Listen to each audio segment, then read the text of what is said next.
해양수산부가 개청식을 갖고 본격적인 업무를 시작했습니다. 지역 상권도 기대감이 커져가고 있습니다.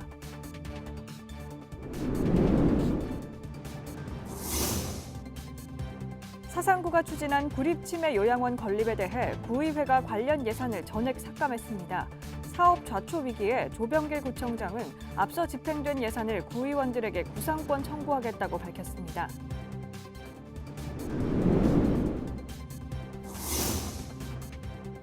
대저 엄궁 장락대교 건설로 환경이 파괴된다며 환경단체가 제기한 소송에 대해 재판부가 현장 검증을 실시했습니다. 이에 대해 주민단체는 교량건설 정상 추진을 촉구하며 맞대응에 나섰습니다.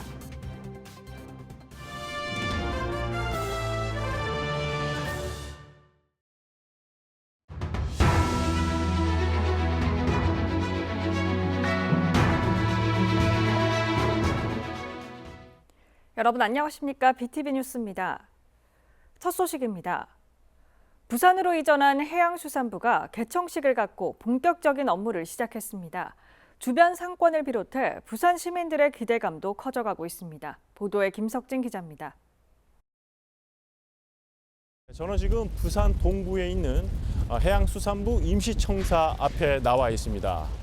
해양수산부는 지난 23일 개청식을 가졌는데요. 당시 이재명 대통령도 개청식에 참석하고 그리고 중앙부처 중에서는 마지막으로 업무 보고까지 받았습니다. 해양수산부는 중앙정부기관 중 서울과 세종을 제외하고 부산으로 처음으로 이전한 기관으로 그 의미를 더하고 있습니다. 점심시간 청사에서 직원들이 빠져나옵니다. 3355 모여 찾아간 곳은 주변 식당들. 고깃집은 물론 분식점도 손님들로 붐빕니다. 구석진 곳에 있는 노포식당도 음식 준비에 쉴 틈이 없습니다. 일단은 낮에 없을 때는 좀 조용했었거든요. 근데 이제 여기 도로부터는 일단은 골목에 사람이 좀 많이 붐비고 앞으로 다 더 괜찮을 것 같아요. 실제 지금 체감 좀 느끼시나요? 느끼죠. 너무 감사하죠. 점심시간 때는 손님들이 어떻습니까? 예전에 비해서. 네, 많죠. 영 낮죠. 청사에도 새 상징물이 들어왔습니다. 가로 2m, 높이 1.4m의 화강암으로 만든 표지석입니다.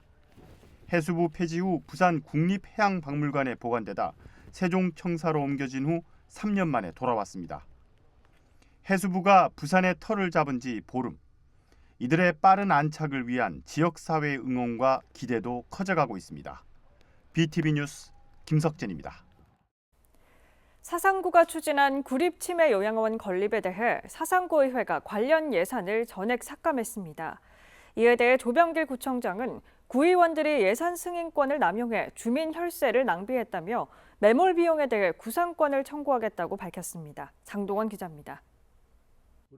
조병길 청장은 24일 기자회견을 열고 올해 추경과 내년도 본예산에 편성한 구립치매요양원 건립 사업비가 전액 삭감돼 사업을 포기할 처지에 놓였다고 말했습니다. 조 청장은 예산 삭감의 편성표를 던진 구의원에게 우선 설계비용 3억 원을 청구하고 특별교부세로 확보한 28억 원에 대해서도 구민들이 보상받을 수 있도록 법적 검토하겠다며 전국 최초 사례가 될 것이라고 강조했습니다. 조병길 청장은 국민의힘 소속으로 구청장에 당선됐지만 재개발 지역 주택 매입 의혹으로 당에서 제명돼 현재 무소속 상태로 남아 있습니다. 내년 지방선거에 무소속 출마 의사를 밝힌 가운데 이번 예산 삭감이 각 당의 정치적 판단이라고 목소리를 높였습니다. 법적 절차를 추진하며 추진해온 사업들을 의회의 예산 승인권을 남용한 부당한 처사로밖에 볼 수 없습니다. 지금에 와서 사업을 중단하도록 만드는 것은 내년 지방선거를 앞두고 정치적 전략으로밖에 볼 수 없습니다. 한편 사상구 의회는 당초보다 계속해서 예산이 증가돼 왔고 향후 더 큰 재정 부담을 안길 수 있어 관련 예산 전액을 삭감했다고 밝혔습니다. 사상구 구립치매요양원 건립은 조병길 청장 공약 사업으로 모라동에 치매 환자 48명을 수용할 수 있는 지상 2층 규모 시설을 내년 말 준공할 계획이었습니다. BTV 뉴스 장동원입니다. 부산시 교육청이 내년부터 일형 당뇨나 난치병을 앓고 있는 부산 지역 학생들의 치료비 지원 대상과 규모를 크게 확대합니다. 교육청은 지난 10월 보건복지부 사회보장제도 사전 협의를 완료하고 예산 심의를 거쳐 치료비 지원을 위한 자체 예산 3억 6천만 원을 확보했습니다. 2025년 초 기준 부산의 일형 당뇨 학생은 148명, 난치병 학생은 963명으로 파악되고 있습니다. 부산시가 크리스마스와 연말 타종, 새해맞이 행사 등에 약 40만 명이 몰릴 것으로 보고 내년 1월 4일까지 인파 안전 특별 대책 기간을 운영합니다. 서면 젊음의 거리와 광안리 해수욕장 등 29곳을 집중관리 대상으로 정하고 대규모 고위험 지역 24곳은 시 9군 합동으로 사전 예찰을 벌여 위험 요인을 점검합니다. 또 12월 24일에서 25일과 12월 31일에서 1월 1일을 집중관리 기간으로 지정해 경찰, 소방 등과 현장 상황 근무를 실시할 계획입니다.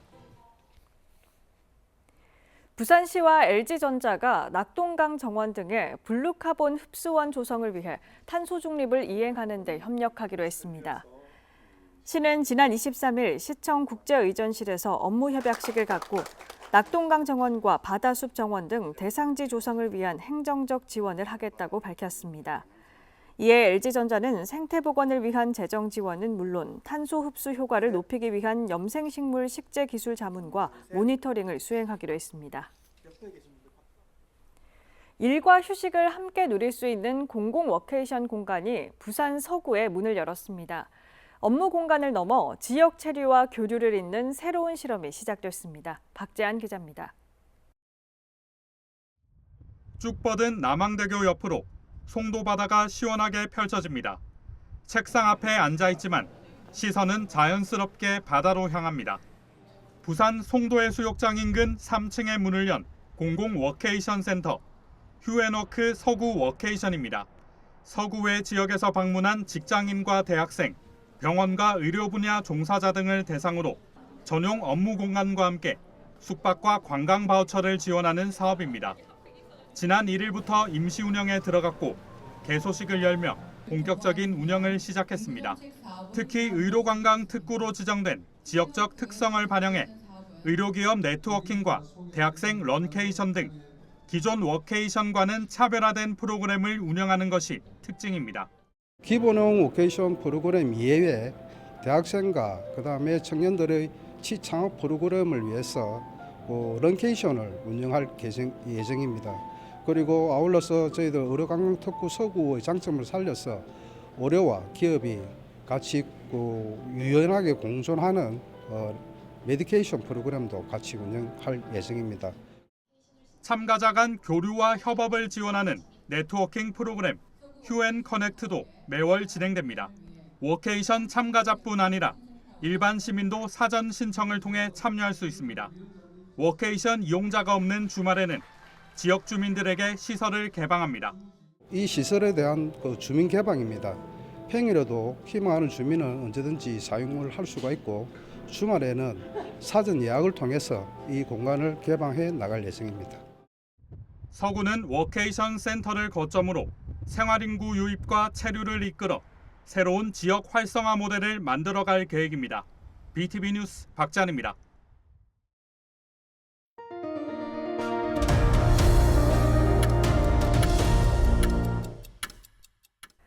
다음 소식입니다. 낙동강 하구에 추진 중인 세계 교량, 대저, 엄궁, 장락대교 건설을 놓고 갈등이 계속되고 있습니다.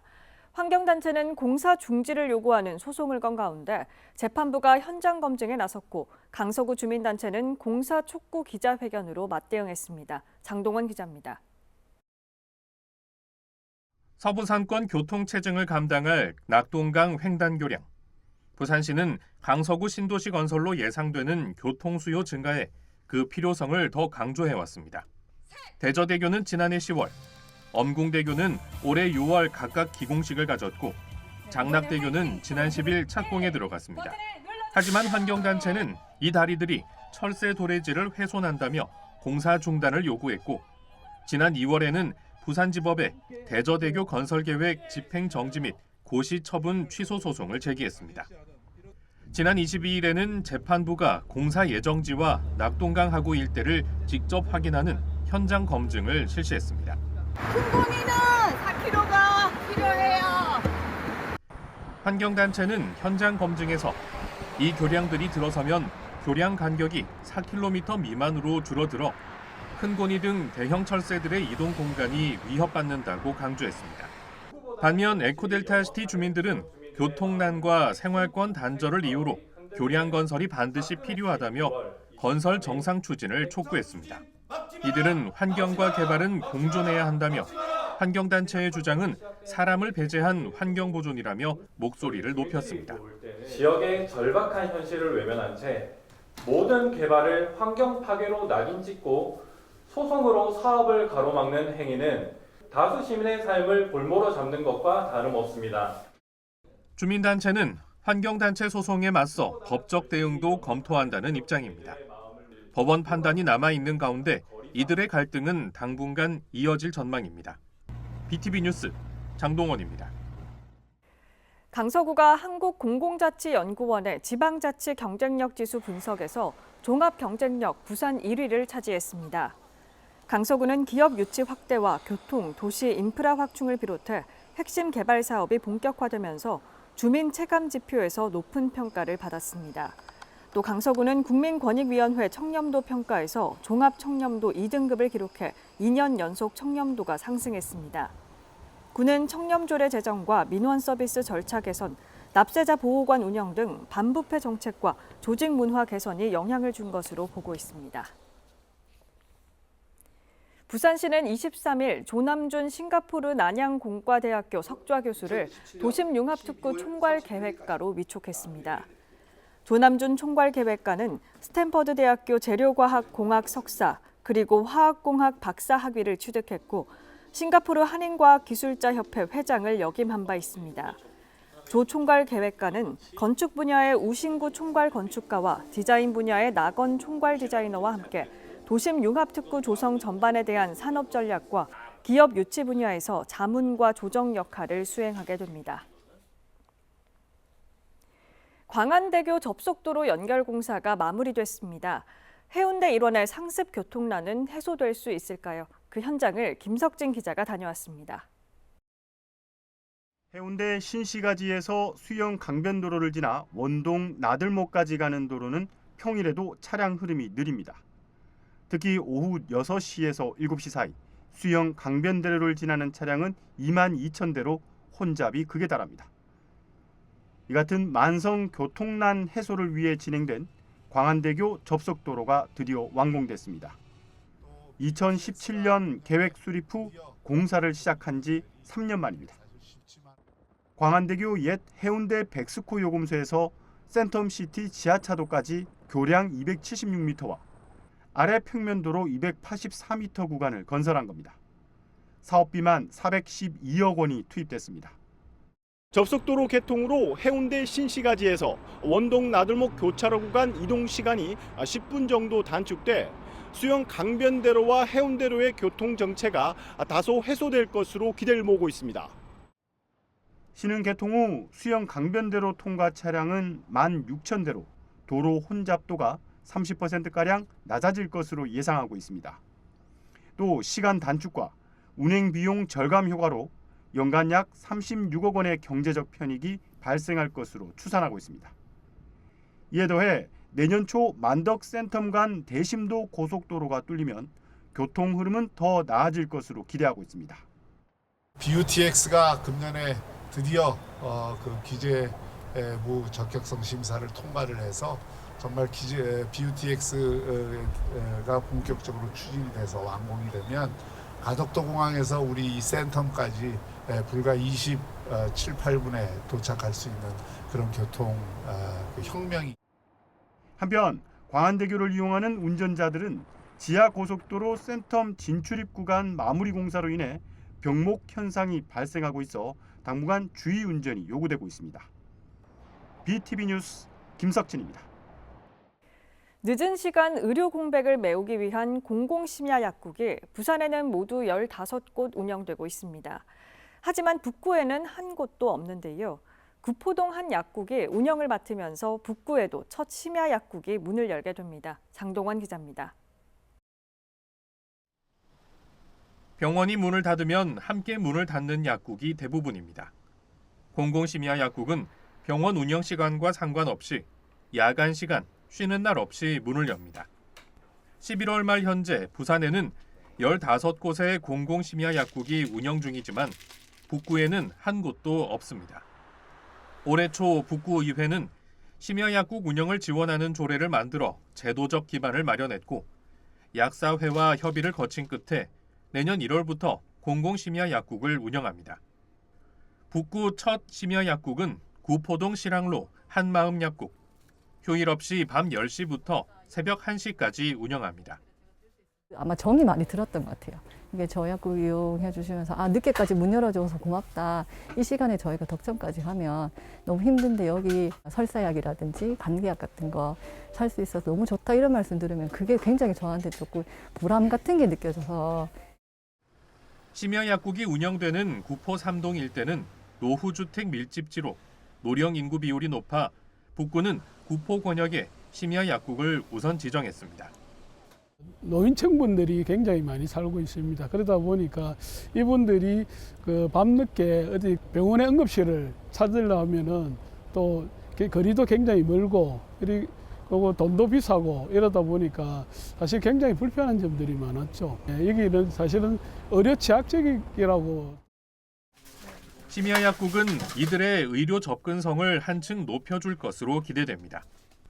구포동 공공심야약국은 1월 중순부터 운영에 들어갈 예정이며 북구는 화명동과 만덕동 등 다른 권역으로도 심야약국을 확대한다는 방침입니다. BTV 뉴스 장동원입니다.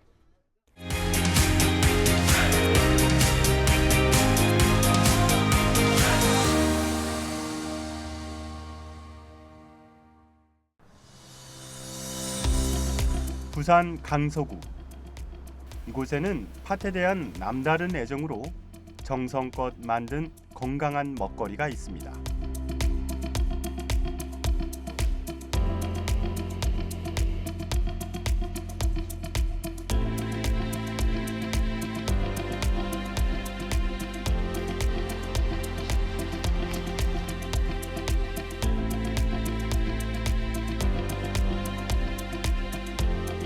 시중에 나와 있는 제품들과는 좀 다른 제품을 만드는 거를 조금 제 모든 제품에서 조금씩은 다른 차별화를 두려고 하고 있습니다. 그래서 빙수 같은 경우는 시중에 좀 달게 만들었다면 좀 덜 달게 만든다거나 빵 같은 경우는 또 마찬가지로 조금 덜 달면서 또 단백질이라든가 이런 어떤 기능성을 좀 넣는다거나 팥 가지고 팥잼도 만들고 있거든요. 시중에 우리나라에서 좀 쉽게 접할 수 없는 제품이다 보니까 그런 식으로 조금씩은 살짝씩 더 다른 제품을 만들려고 노력하고 있습니다.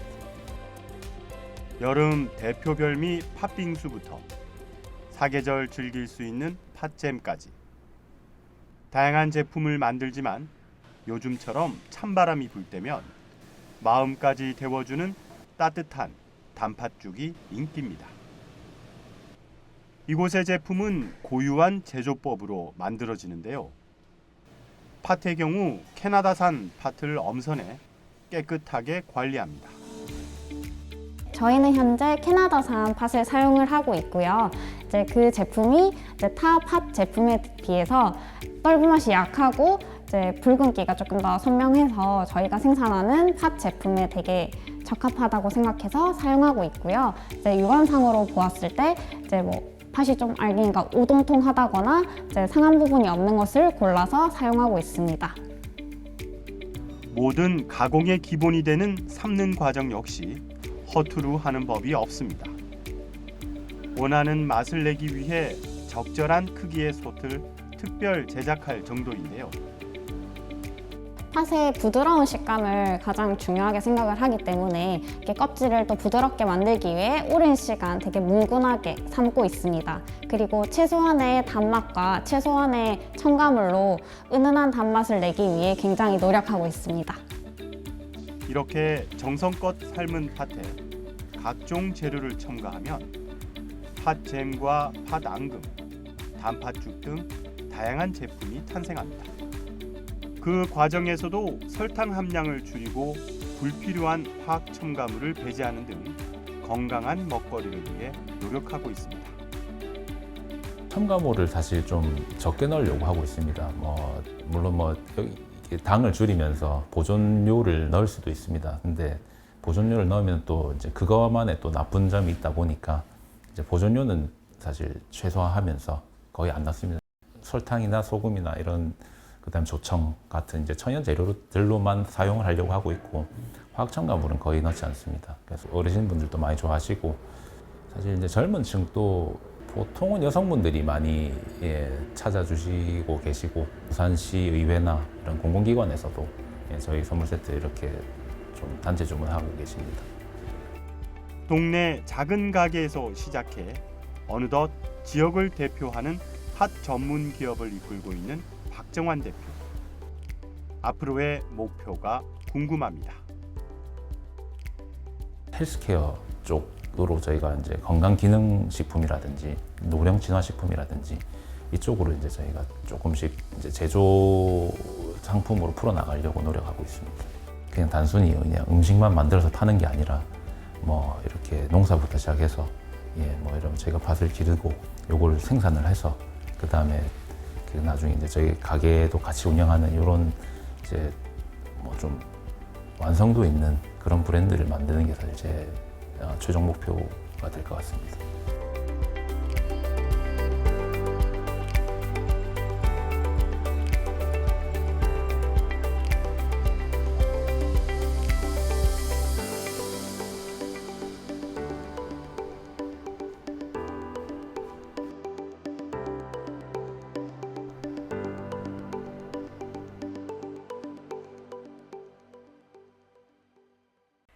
이상으로 BTV 뉴스를 마칩니다. 오늘 전해드린 소식은 유튜브 채널과 뉴스 홈페이지에서 다시 보실 수 있습니다. 시청자에게 힘이 되는 뉴스로 다시 찾아뵙겠습니다. 고맙습니다.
채널 BTV